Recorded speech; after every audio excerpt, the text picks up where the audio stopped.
Cassie here with a mild trigger warning. We do briefly discuss death in this episode, so if you are sensitive to that, go ahead and skip this one, and we will see you here for the next episode of Blood and Business.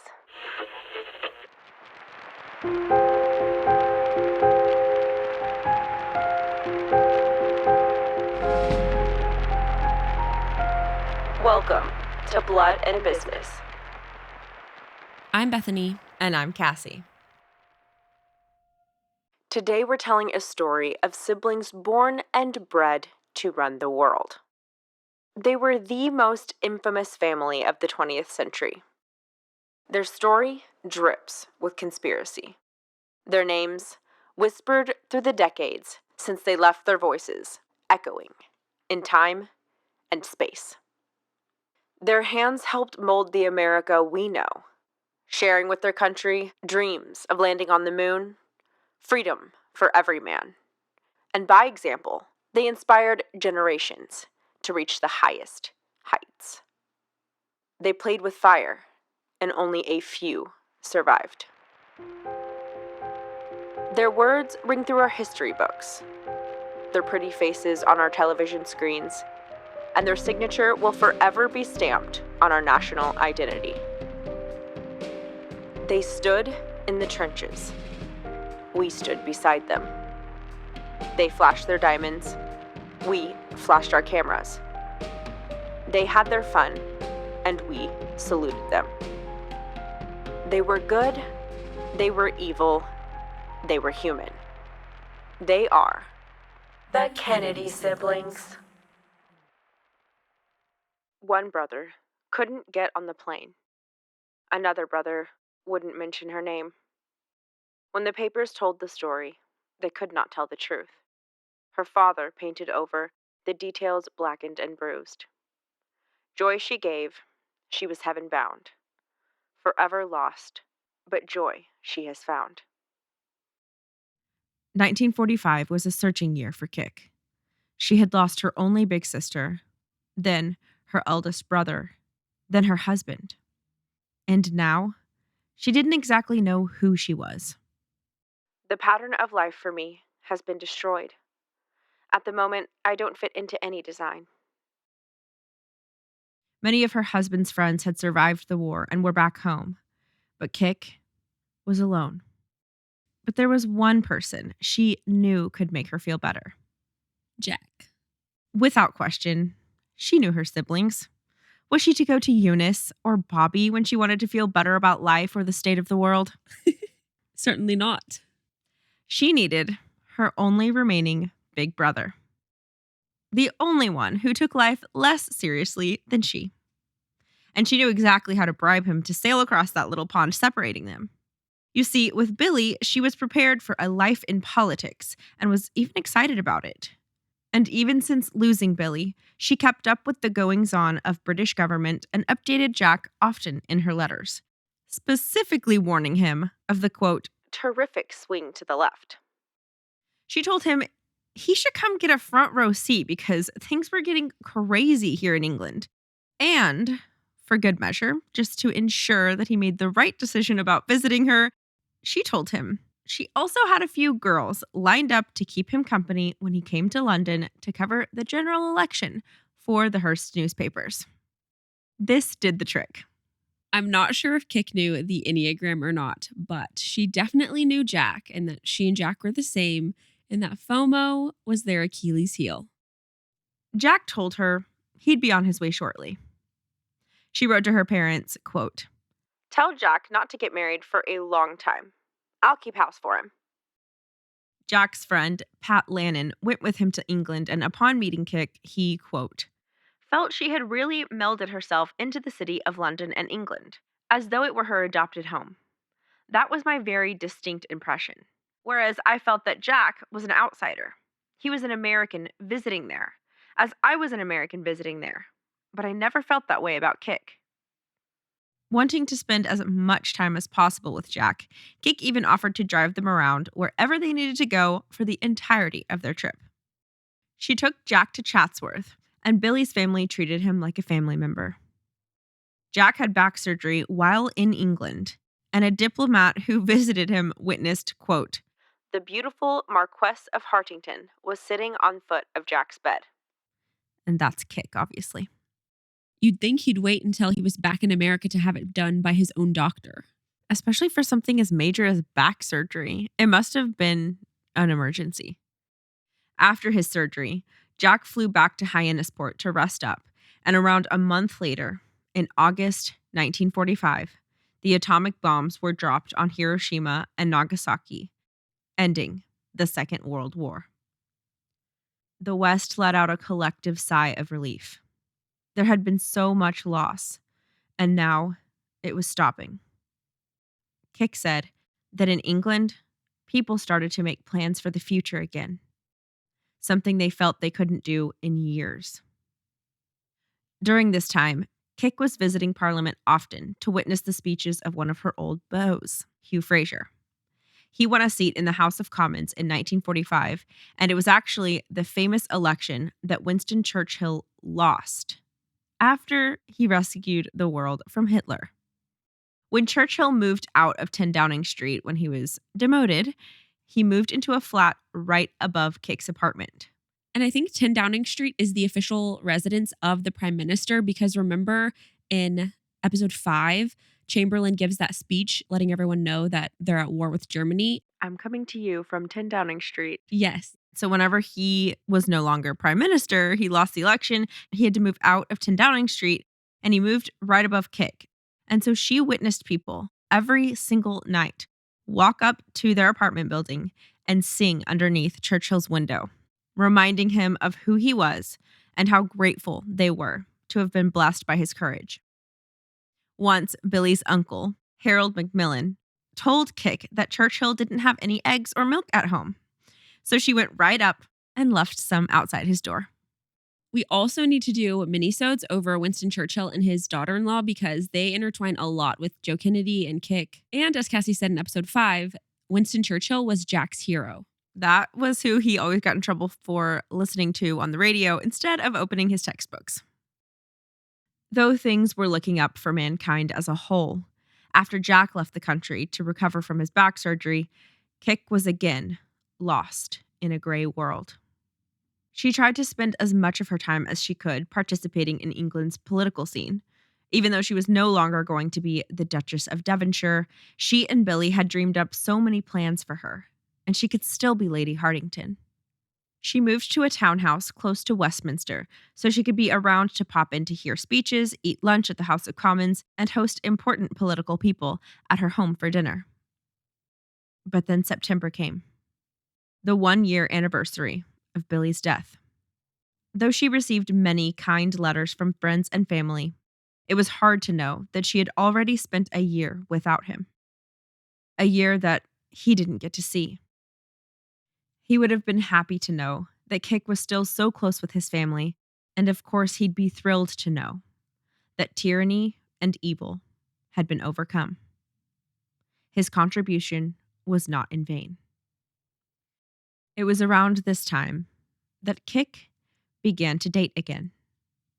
While visiting family in America, she stayed at the Chatham Hotel in New York and began to fall in love with Winston Frost, a lawyer from an old Virginian family. Joe Sr. did his typical investigation of his children's love interests and found that Winston was a playboy. He told Kick that she needed to end the relationship. Kick responded in a letter to her dad. You told me what I thought. I listened. The rest was up to me, and in the cold light of morning, after having the life I have had, one doesn't waste it going from El Morocco to the Stork Club. And I looked up what those were because I wasn't too sure, but they are both nightclubs in Manhattan. So she was just saying I shouldn't be partying out on the town and doing nothing when I've had all of the privileges and the opportunities that I've had. Well, at least she was self-aware. But is that not weird that Joe cared that he was a player? Because he's a player, his sons are players. Like, what does that have to do with anything? Maybe he wasn't so self-aware. Either that or he was so self-aware that he was like, you can't be with this dude, they're scum. Gosh, that is painful to think about. Which goes back to my theory that they knew what they were doing.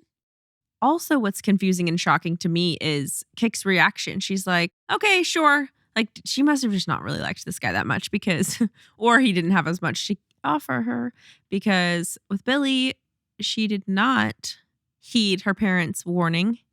Yeah, when has she ever actually taken someone's advice? She obviously was like, valid. I don't really care about being with this dude. But she was careful and quick to highlight, I am being obedient. See here, you told me what to do and I did it. After she ended it and collected her brownie points for listening to her father, she left New York and headed back home. When she got back to her London flat, her living room was, quote, swamped with flowers, welcoming her home. People said that at 26 years old, Kik was at the pinnacle of her attraction. Her flat became the epicenter of social gatherings, and she was dating more than ever. Anyone who was anyone had been to Kik's. By this point, her identity as an established English woman seemed to overshadow the American left in her. Her independence seemed to be eclipsing her membership in the family she came from. Kik told a friend during this time, "It's rather nice not having to be a Kennedy. Lord knows there are enough of them as it is." Meanwhile, Maria Sieber would give an arm, a leg, or any remaining limb to be one of them. It turns out that Kik and Lee Bouvier have a lot in common. Maybe that's why Jack kind of had fun with her, you know? Yeah, oh my gosh, that's so true. It's in the Bouvier episodes, but he one time said to Lee, Jackie doesn't get how fun this is. And Lee really did think that if she were in Jackie's position, she would have more fun with it. She wrote to Billy's grandmother that Billy had possessed, quote, the courage to die. So one must have the courage to live. And live she did.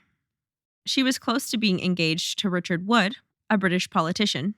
He was even willing to convert to Catholicism for her. He was a Protestant believer, but without the pressures and expectations of being from such a great, important, magnificent family like the Cavendishes.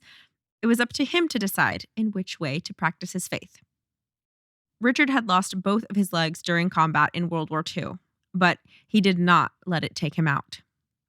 He had 2 artificial legs made and got around just fine with support from a cane. He was determined to continue his political career regardless of his impairment, and Kik admired him greatly for this. Kik eventually decided not to marry him, though, and Richard was crushed. Late in his life, he ran into somebody that was related to Kik somehow, and he told her that there was not a single day of his long life that he had not thought of Kik Kennedy. After a long line of suitors were tried on and decided against, Kik found him. During this time in her life, when she was not out partying, Kik dedicated time to nonprofit work along with her politics, and she was appointed chair of a fundraising event for the widows and families left behind by fallen commandos. The British commandos were special forces active during World War II. They were volunteers from Britain's military branches who responded to a call from Winston Churchill to carry out dangerous missions against Germany-occupied Europe. Well, at this fundraiser ball that she helped put on, an 18-year-old debutante was heard complaining, quote, "It's absolutely maddening. Kik's taking all my dance partners." And this is exactly how and where she caught the eye of a man named Peter.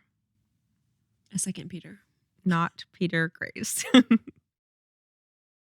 In August 1947, Kik got to spend some time with her only remaining big brother, Jack, in the land of their ancestors. Wait, let me remember all the way back to episode 1. Ireland? The land of green meadows and potatoes. Kik is staying at Lismore Castle, Billy's family's Irish domicile, and Jack is about to embark on a congressional tour of Europe, and so he decided to stop by again and see his little sister. This is so weird to me that Kik is still staying with Billy's family when she's dating other people and like almost marrying them. Like, what are you doing? It's not like she needs the money. I feel like it wouldn't be that weird if they had been together for years and they were like her family. Anyway, You know Kick, and she is not going to let an opportunity to have a party slip through her fingers, so she invited a group of slightly random friends to stay for a few days. You had Kick, Jack, who was just starting his political career in America. He was on his way to the House of Representatives. Anthony Eden was Churchill's foreign minister. Tony Roslin was also there. Kick's ex, who was now a member of Parliament. Hugh Fraser, Kick's ex, who was now in the House of Commons. And Pamela Churchill, the daughter-in-law of one Winston Churchill, who on this trip said that Jack, quote, looked skinny, scrawny, actually Kathleen's kid brother. Not eligible, so to speak. AKA he looked like a minor. And that's because he's so Ill. unwell. The place they were staying, Lismore Castle, sounds absolutely crazy. And if you're watching the home videos, you see what I'm talking about. But for you audio listeners, per Debo Cavendish, Billy's sister, quote, the first sight of Lismore Castle as you come over the Knockmill Mountains in County Waterford makes your jaw drop. A place of mystery and romance. The huge gray castle, half giant, half fairy, rises from the rocks above the banks of the River Blackwater. According to Paula Byrne, quote, it had a Rapunzel tower, and a forest encircled it. Silverfish flickered in the waters, and in the early summer, the grounds were covered in rhododendron blossom. Patrick Lee Firmer reported it was so magical that, quote, one would have hardly been surprised to see a pterodactyl or an Archaeopteryx sail through the twilight. Oh my gosh. AKA a fairy tale. Kick told Lem it was the most perfect place. Well, that's why she didn't leave. Jack's back was in such rough shape while visiting that he was not able to join the others for golf, but he had other plans for his time in Ireland that personally I would have enjoyed much more than golf. He told the group, quote, I researched before I came over where the original Kennedys come from, and it's not so far away, only about 100 miles or so, and I'd like to go there. Pamela was the only one who offered to go along with Jack. Kick claimed the English and didn't need to bother looking for her Irish heritage. Kudos to Jack for not letting Kick ruin his plans being a Debbie Downer. That is something I am currently still working on. Same. To find his way, Jack used a letter from his Aunt Loretta to get kind of close to where he should find the place, and then he stopped to ask for directions. That is wild to me. I didn't even catch that the first time that he didn't have the exact location. He just kind of like knew from one aunt that my family or my ancestors might be still living around here. Yeah, he basically was just going off of folklore from his ancestors and family members about his heritage. And so he was literally on an expedition to go find his family. I love that. Jack and Pamela were shown to a small farmhouse, and allegedly, Jack walked right up, knocked on the door, and invited himself in for tea. We have no doubts about that. The woman who opened the door shared about her experience later and highlighted her astonishment that he just showed up without notice and made himself quite at home. Then went back to America and became the president of the United States. She said that he was thrilled to talk about his Irish ancestors. Jack carried a deep pride in his Irish roots that Joe Sr. did not quite share. I don't know if that was instilled in him by his mom, Rose, because she did really highlight history and education and all that when they were little, or if that was something that he found himself. I almost feel like it was something that he did himself, because we know from episode 2, I think it was, that Rose showed them around Boston a lot and their heritage within Boston and within America. But her Irish heritage, she almost hid and was a little bit ashamed of. And maybe that mystery is why Jack was so fascinated and so interested in it. Maybe this forbidden fruit was another Sunday school way to rebel. When Jack and Pamela got back to Lismore Castle that night, Jack was ecstatic. We found the original Kennedys. After seeing their origins with his own eyes, he was even more impressed with his father and grandfathers for all that they had accomplished in such short years. Kick was less than amused and asked, Well, do they have a bathroom? No, they do not have a bathroom. Jack replied, choking down his distaste for her lack of interest in their heritage. No matter if they're your family or not, that's freaking impressive. Hence our title, From Poverty to Presidency. I know, I love that. But Kik was busy returning to her roots, making her life about one thing. Fun. Every time we say that, I'm like, F is for friends who Do stuff together. Kik wrote home and said, quote, I have never enjoyed a month so much, and I think Jack has enjoyed it too. Back in England, she was hanging out with a group of mid-30s, all socialites, most of whom were married, all of whom were pretty and on earth only to have a good time. People began to notice that inexplicable twinkle that was a signature of Kik's had returned. Whether by force or by a severing of herself, or just naturally, Kik was lighter these days. And specifically among those who noticed this were important and well-known married men. Kik was definitely a Kennedy. The weekend at the Irish Lismore Castle, Kik told Jack about a man she had fallen in love with, Earl Peter Fitzwilliam. Kik falls in love a lot now for Losing the love of her life. not just that, but for being the same girl who said, I'm incapable of love and affection. Yeah, true. Kik told Jack that he was a war hero, just like him, and that he was a gentleman and had completely swept her off her feet, and life now had a potency that she had never felt or experienced in her life. As if, up until now, she had been interacting with the world through a foggy lens, but suddenly was free and everything was crisp and clear and wonderful. Kik made him promise to keep her romance a secret, and he did. Except for from Lem. Jack told Lem that, honestly, he was a bit jealous. Kik made it all sound incredible, and that life was bland without it. For a 7, that has to be so evil, like the worst thing to hear. Torture. He confided in Lem that, except for possibly with Inga, he had never been passionately in love before, and that maybe he wanted to be.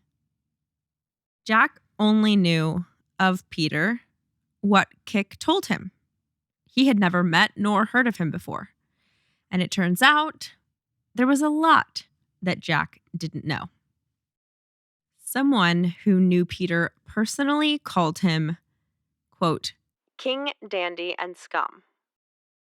Peter's entire life revolved around partaking in any form of pleasure he could get his hands on, and only around any form of pleasure he could get his hands on. His family was wealthier than the Cavendishes. They also had estates in England and Ireland, and one of their estates, Wentworth, made Chatsworth look like a dollhouse. It was the largest estate in the entire country of England. Wentworth was 606 feet long, and this house was so massive that the family would give guests wafers to crumble along the pathway leading from their bedroom to the dining room so that they could find their way back to their bedroom after dinner. There are 300 rooms in this house, and it is more than twice the length of Buckingham Palace. Oh my gosh. More than twice the length for a private family. I want to know how many people lived here. The family made their money from the coal industry, and at one point employed over 1,000 staff members just to operate and maintain Wentworth. Just that house. Oh my gosh. I've grabbed from the Kennedy Women, Lawrence Lemer's description of Peter. Peter was a dashing figure, impossibly tall. He was still in his 30s. When he was tired, his handsome, refined features could suddenly look terribly old and jaded. the despairing looks of one who had danced every dance, played every game, wagered every bet, drunk every drink. Fitzwilliam appeared to Kathleen as the most debonair and dashing figure at the ball. Kik had told Jack that she was going to marry him. Isn't Peter already married? Oh, yes. And Peter's wife, Olive, was present at that ball that we talked about where she first caught his eye. For she had organized the entire thing. You know how Kik was the chair of this ball? Uh-huh. Olive was president of the ball committee. This was shocking to absolutely no one, though. In the beginning, Peter and Olive were two peas in a pod. Olive, or Obby, was an heiress. She was blonde, beautiful, and crashed through life about as aggressively as Peter did. Together, they were trouble. Everything was always faster, higher, more. But like many other characters in our stories, shortly after marrying, Peter returned to picking up other women, and Obby picked up the bottle, especially once Peter left for war. When he came back from combat, they hardly knew each other anymore. And now, Kik was madly in love with him. I think this is a great example of how Kik literally never told herself no. Well, not never, but she very rarely told herself no when it came to what would give her pleasure or fun. Against all advice, Kik always went full steam ahead. Everyone in high society England knew Kik, and everyone in high society England knew Peter.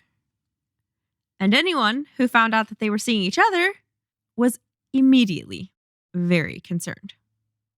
Evelyn Waugh was beside himself, just absolutely traumatized when Kik told him her plans to marry Peter. He told Kik, "If you want to commit adultery or fornication and can't resist, do it. But realize what you are doing and don't give the final insult of apostasy." Snaps for Waugh. it's not like her actions were concerning only to her father or to Rose. Remember Jane Compton? She is the friend that Kik asked if she thought Billy would mind her wearing a flowery dress on that bright, sunshiny day. She was a really close friend of Kik's, and Jane was worried.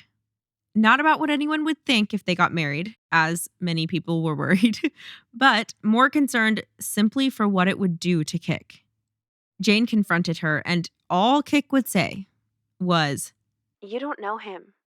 over and over again. Jane felt that she did, in fact, know Peter, and that was exactly the point and the problem. She did not believe that Peter would do anything good for Kik, and that she for sure would not be happy with him long term. It's so sad because she had so many people who genuinely loved her and cared about her, and it was always in one ear, out the other. She did not grab onto anything that she didn't want to hear. She reported that Kik considered Peter, quote, like Joe Kennedy himself. Older, sophisticated, quite the rogue male. Perhaps in the last analysis, those were the qualities required to make her fall deeply in love. Kik was sure to keep all of this from her mother.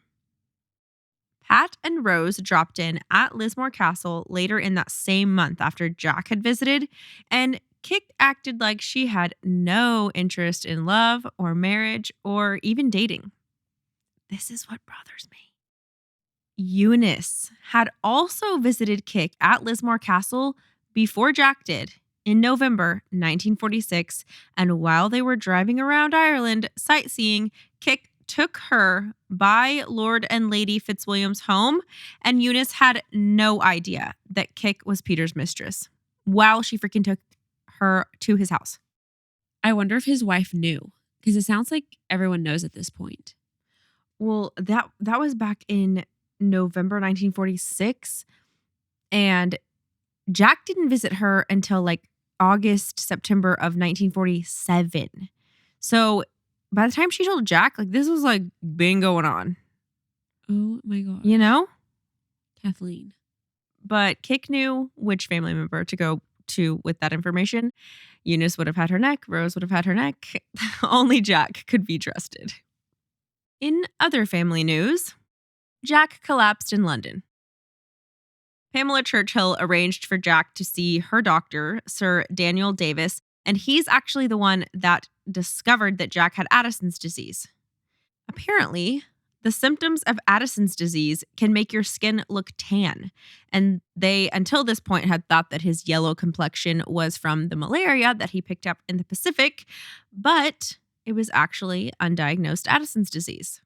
Also, allegedly, Jack had tried to cover it up by using a sun lamp. I'm guessing that's like an early tanning bed. We know he liked to be tan just to look healthy and feel better, but I guess he kept up with it also to disguise the weird symptoms he was experiencing. The doctor in London, Davis, told Pamela, quote, "That American friend of yours, he hasn't got a year to live." Are we surprised? Is Jack surprised? We are in late 1947 now. Jack goes back home to America, and Kik is considering a political future for herself. Looking up to Lady Astor, remember she's the first woman ever in Parliament. She's also the Nazi headquarters lady. Kik knew that Jack and her father would both be so proud. But it was impossible as it was, because she was still being supported by the Cavendish family while conducting herself as the mistress of Lord Peter Fitzwilliam, and that was going to be an issue for the Brits. This is the behavior that we are talking about in the last KFM. She's really trying to just have the best of both worlds, and in this one has her hand in 3 different pots and is taking from all of them without any of them actually knowing what's going on. Yeah, she's lying. It's just dishonesty. That's what it is. Joe Sr. was dishonest sometimes with the intention of protecting Rose or the children from things, from knowledge of things. And he was also dishonest sometimes with business practices, probably. Probably, but I'm talking about like the cheating in the beginning, like just getting what he wanted. So he also has some of these tendencies, but every single time she's just like playing everyone. She is just trying to be the ultimate puppet master to get what she wants. It also comes across as extremely disrespectful and ungrateful for her parents, for the Cavendishes that don't necessarily owe her anything. Also disrespectful to all of her friends who she's just completely ignoring their advice. Yep. And obviously the most to Peter Fitzwilliam's wife. Also, God. Her faith, yeah. She even spent Christmas with the Cavendish family, not the Kennedys, that year. In early 1948, she was visiting her family in the US and was lounging by the pool at Palm Beach, clutching her secret about Peter. This time around, she knew what she was doing. She wasn't going to let her family or religion or tradition or her friends or society or anyone stand in her way or make her question her feelings this time. She was sure. She was going to marry Peter. Ugh. She's just playing everyone. She's just hiding it from everyone else because she doesn't want her privilege taken away from her. It's like those people who regret getting caught. They don't actually regret the crime. And if they could do it all over again and not get caught, they would. Finally, on her last night in Florida, she mustered up the courage to tell her parents. She confessed that she was planning to get married to a currently married man who was planning to divorce his alcoholic wife. Joe told her he absolutely disapproved. Rose told her that if she went through with it, she would disown her, and Kik would never see her mother again. She would also lose all financial support and inheritance, and Kik had prepared herself mentally for her parents to be angry, for a lot of backlash. But this was beyond what she thought was possible. I almost feel like Kik has indulged so severely and deeply with this fantasy world that she's living in that she is delusional in other people's reactions. Like she's assuming that they're going to be mad or annoyed by it But like, does she actually know what she's doing? She's telling her parents, who are strictly Catholic, who raised her to be strictly Catholic, that she's been dating this guy all along without telling anyone about it. And this guy's still married. Like, what kind of reaction does she think she's going to get? Yeah. She's like not even on planet Earth anymore. I also don't understand why she would confess this before he even got a divorce. Honestly. I feel like she secretly wanted them to be happy for her. She is delusional. Yeah. She is. Like, she really is delusional. Kik felt she didn't even recognize the person she was sitting across from. But it's like, those are literally Rose the parents. had never changed. They've You been that way changed. since day one. They have been that way since day one. Your dad made you break up with someone because he was a known player. Mm-hmm. He wasn't married. And yet, with this relationship, you are the mistress, and you think that you don't recognize your father for not being okay with that? She reached out to Patsy Field, who had been there for her when Billy died. Remember, she's John White's sister. John White is the lobotomy reporter who worked for the Daily Times Herald, who rubbed her back while she fell asleep. After talking for a while, Patsy came to the realization that Kik was, quote, more fulfilled with Peter than in her short marriage to Billy. And I think she highlights the short part there because it was just the honeymoon stage, basically. There was no, it got old, it got stale. We grew apart. Eunice could not get on board with her sister marrying a divorced man and what that would mean for her standing in the church and before God, which he wasn't even officially divorced yet. And how old is Kik at this point? She's 28. One night at a dinner party, Eunice screamed at John White, you made Kathleen leave the Catholic Church. It's all your fault. I think Eunice is saying this because John White was Kathleen's first serious relationship with someone who was not a part of the Catholic Church. He was Protestant. Patsy Field and him were both Protestant, and they were a lot more progressive. Jack, on the other hand, supported Kik in her decision. He wanted her to be happy, and he didn't think that marrying anyone meant her banishment from eternity with God. Kind of similar to the same reasons why Joe Jr. and Joe Sr. were kind of okay with Billy. For the first time ever, there was a real crack in the unity of the Kennedy clan. Joe Sr. started thinking. He still loved Kik, and he wanted her to get what she wanted. He wanted her to be happy and be able to keep her good standing with her family and the church and still be able to marry whoever she wanted to marry. And so he came up with a solution. That he would convince the English Catholic Church that because Peter had never been baptized, then he had never been married. He could get baptized now and then marry Kathleen, and it would be his first marriage. It was a ridiculous notion and obviously was not going to be agreed upon, but it did show Kathleen the depth of her father's love. Kik and John White's relationship had settled into an actual platonic relationship by this point, and she turned to Patsy and John often for emotional support. John was literally shocked by her level of emotion towards Peter. Remember what she told him? She's like, Jack, incapable of love and affection. John remembered that, quote, as she talked of Fitzwilliam, the man sounded like the hero of Out of Africa, a professional Englishman, a devastatingly charming rogue. But I was overjoyed to see that she had finally awakened. Rarely in life do you see someone so bubbling over with love. Everything that love should be. Every bit of it. Poor old Billy Hardington. But again, he probably would have been blown away if she had felt that way about him. Very few people could stand that much love. The sheer blast of emotion. Just after Kik headed back to England, Rose got on a ship and followed her from America. She allegedly, according to the neighbors, lectured her daughter for 4 days. But Kik did not change her mind. She cried, but she did not alter her decision. In fact, it may have fueled her. She no longer felt the need to please her mother. She did not feel the devotion she once felt because if her mother had objected so adamantly to chivalrous and gentle Billy, she couldn't trust her anymore. There was an element in her decision-making that Kik could never submit to. That idea of image. The perception of the Kennedy faith did not hold any weight for Kik.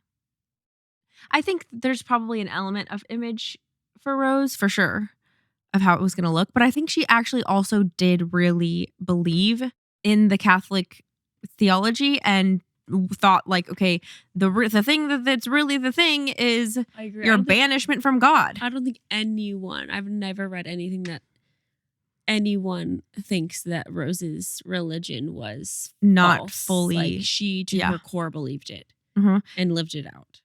I think maybe also because Kik had already gone there, she had already rebelled against her parents' advice. It was like she crossed the Rubicon. Yeah. Like ripped the Band-Aid off. And so now, even open. though it was an actual bad idea for life, she'd already gotten comfortable with the feeling of rebellion and comfortable with being in disapproval of those who you respect. Yeah, it's like a slow boil. And you're like, whoa, how did I end up here? Mm-hmm. This isn't who I wanted to be. This isn't who I because you got envisioned comfortable. Myself. Joe Sr., unlike Rose, was still a loving hero in Kik's mind. The day before Kik had left America, she had lunch with Joe Jr.'s friend, Tom Schreiber. He remembered that Kik seemed really alive, was revved up, ready to go. She had written off her mother, but not the old man. She told Tom that she wanted her father's approval, but either way, it would not make an impact on her decision. Quote, "He matters, but I'm getting married whether he consents or not." Just a couple of short months later, her father was supposed to be in Paris the same weekend that she and Peter just happened to be planning a trip to France, and so Kik set up a lunch date. She was ecstatic. She felt so much peace knowing she was going to see her father soon, and that he still liked her enough at the moment to make her a priority. Paula Byrne, in her book, Kik, states, "That was the worst thought of all, that she would be disowned not just by Mother Rome, but also by the real church, the Kennedy family." Peter Fitzwilliam chartered a small private plane to take him and Kik to the south of France on Thursday. They would spend Friday on the Riviera and then fly to Paris Saturday morning for their lunch at the Ritz with Joe Sr. Kik packed 2 suitcases of her best gowns, swimsuits, and lingerie. She was going to France. She must dress the part. Wow, that is a far jump from only allowing men to touch her in a brotherly, platonic way, never having anything to do with what the nuns said not to do. I'm guessing it is because she had already crossed the Rubicon with Billy when she was married to him. The book Kik lists her packed items as follows: clothes, jewels, a family photograph album, lingerie, a silk negligee, lace garter belts, and a vaginal douche. When she left her London apartment, she was dressed in a navy suit with her signature string of pearls around her neck. As she was leaving, she said to her housekeeper, Ilana, "Wish me luck." "Should I cross my fingers?" Ilana asked. Kik responded, "Yes, both hands."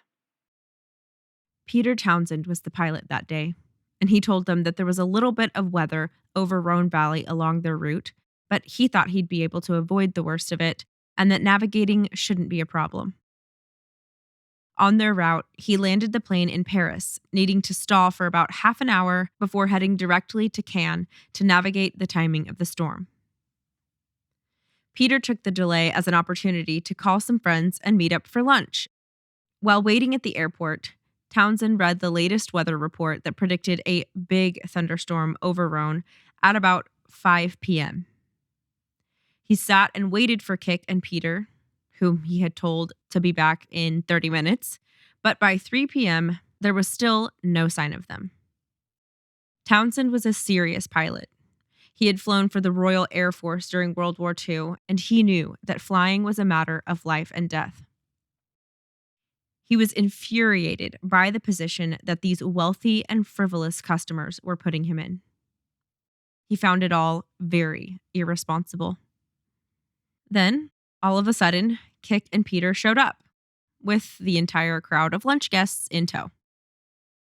Townsend told Peter that all commercial flights had been canceled and he was not about to fly under such ominous skies.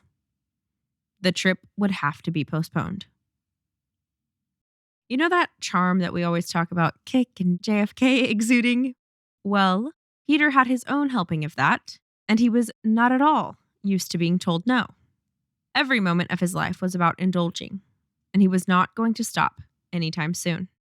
He would not be stranded in Paris for the night because of an insecure pilot when he had his mind to be in Cannes. Peter also had the deepest of pockets.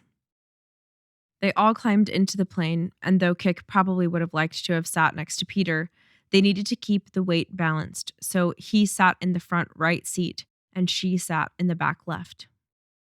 For the first few minutes, all was well, but as they flew over Valence, a wall of black thunderstorm clouds erected out of nowhere. The furious winds tossed the plane up and down thousands of feet at a time. It was so dark inside the storm that the pilot couldn't see where they were being thrown, and when suddenly they fell through the bottom of the cloud, he realized they were only 1,000 feet above a mountain ridge.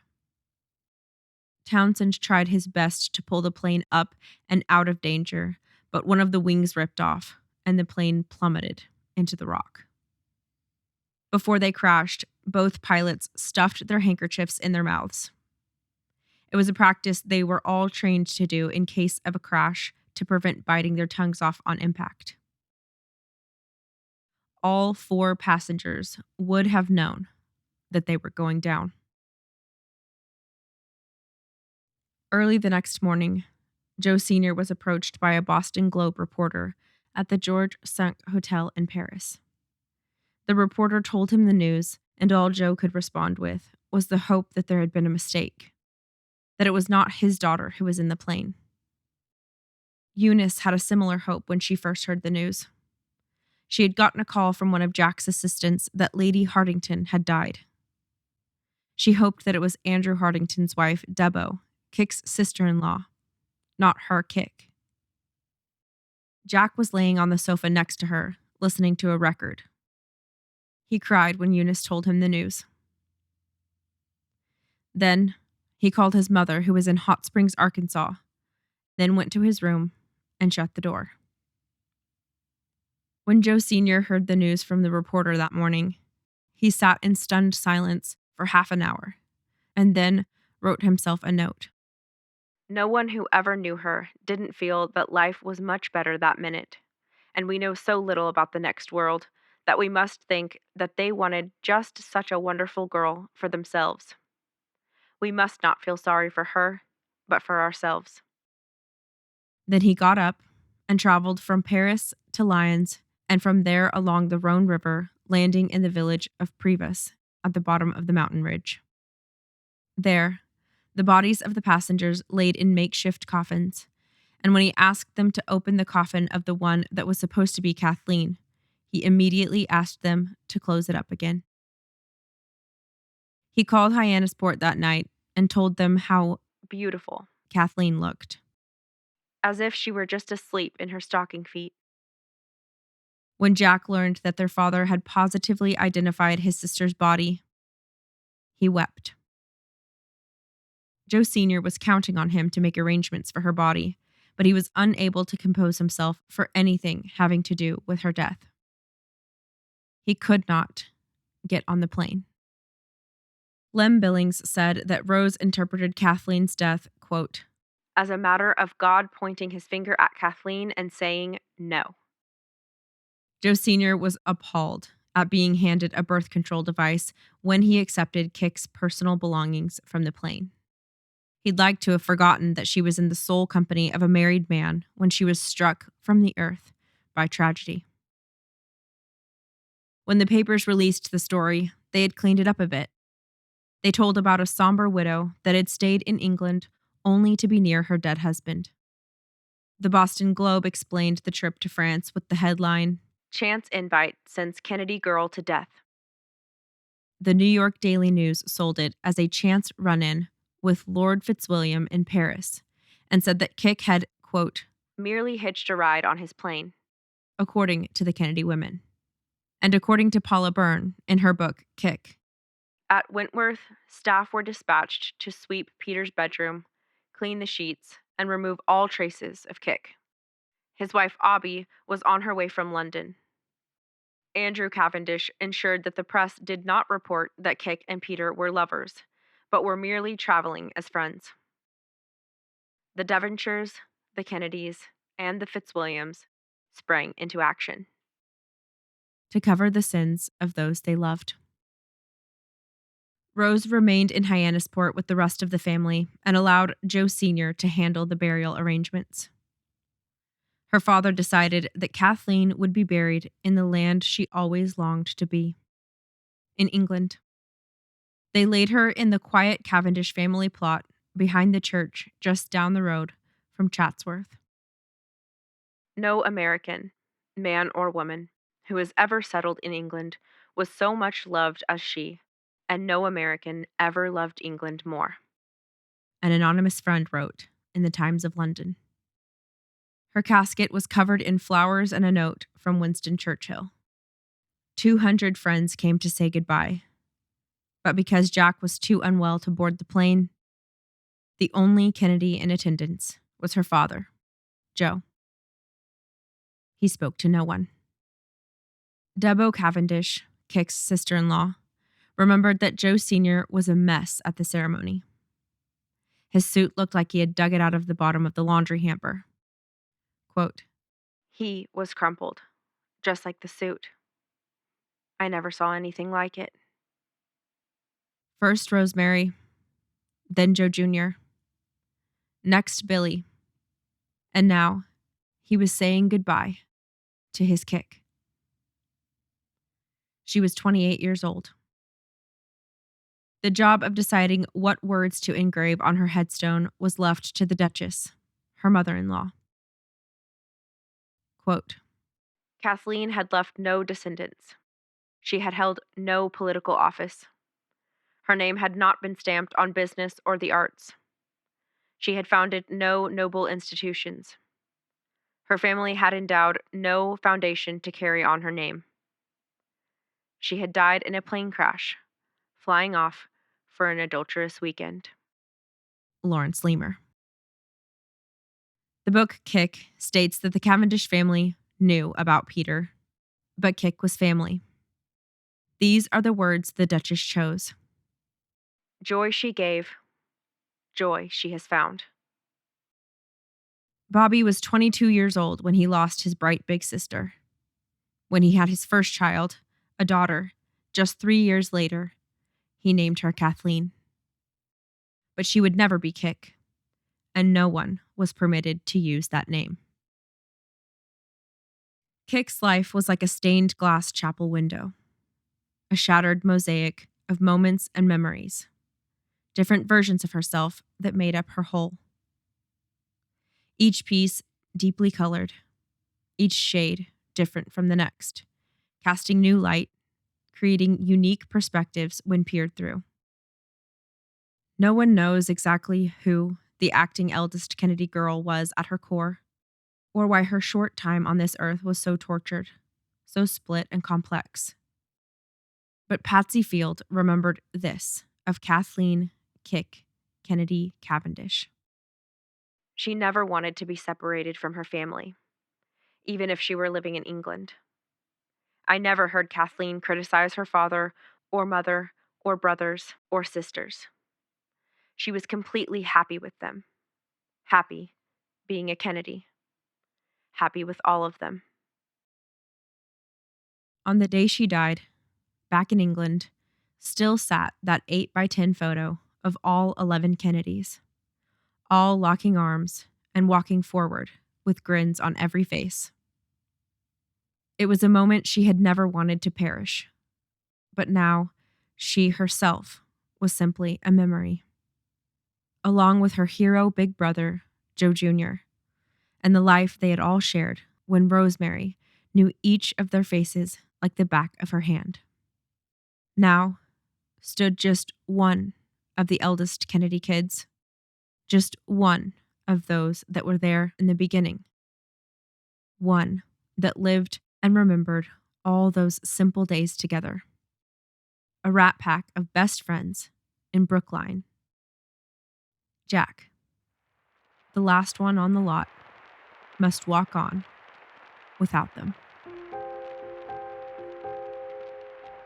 They were at the helm during the most turbulent moment in American history. The rumors are legion, some sincere, some slander. They gave everything to their country. But what did it look like behind closed doors, in their homes, the most intimate moments of their time on Earth? Sometimes the truth is more wild than the headlines. They seemed to live the easy life, but they lost it all in an instant. They ran faster, worked harder, burned brighter, and then they were gone. You have just listened to The Kennedy Siblings, Episode 9 from Blood and Business.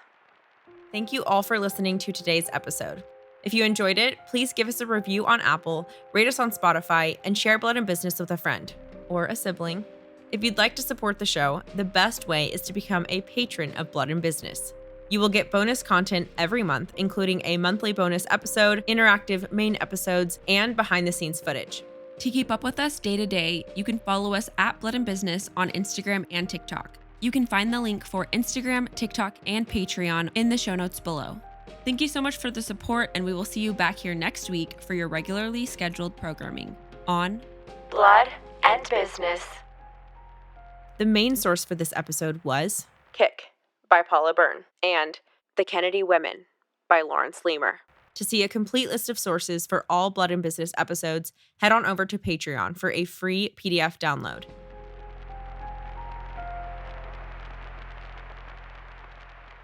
Jackie, the Presidency, The Kennedys, and Camelot will be Act 2, Season 2 of Blood and Business.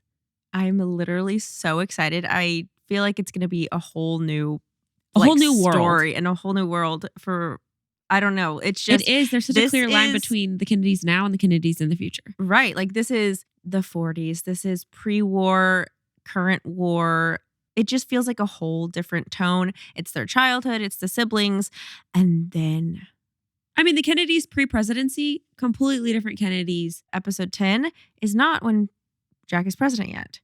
But episode 10 is so exciting. It feels so good. It's just like an atmosphere change. Like there's a shift in the tone of the story, and it's so much fun. And it just feels like it's so much more accelerated and modern, and it's like a thriller versus a memoir or... Yeah, these episodes have all been like in black and white, very grayscale. Yeah. The future episodes are in color. TV has entered the chat. But Jack with Jackie and Bobby and the presidency and it like the 60s outfits and oh my gosh, the little box hats. Like it is just a different time, and it truly is a different era. Wait. And the sibling aspect is going to be really fun as well because Jack has to move on from these older siblings to the younger siblings and start new relationships with even his family. So it's a new era.